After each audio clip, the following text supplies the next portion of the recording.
Але насправді головна новела проекту є доволі непомітною. Це його стаття 15, що містить заклик державам ООН конструктивно брати участь у злагоджених зусиллях, зокрема в міжнародних форматах щодо Криму, для покращення ситуації з правами людини на окупованому півострові. Цей сухий бюрократичний текст насправді означає легалізацію на рівні ООН анонсованої Кримської платформи як такого формату щодо Криму. Что скажете?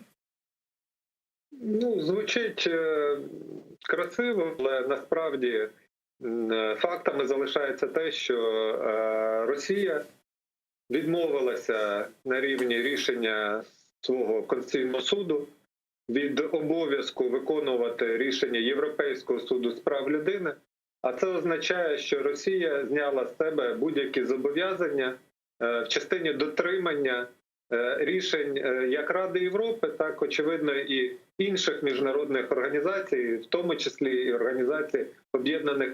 Це дуже класно, що там так дипломатичною мовою заувальовано сформульована підтримка існування нашої платформи щодо вирішення питання Криму. Але чи дає це якісь реальні наслідки і результати на шляху повернення Криму? На жаль, на сьогодні маю констатувати, що ні.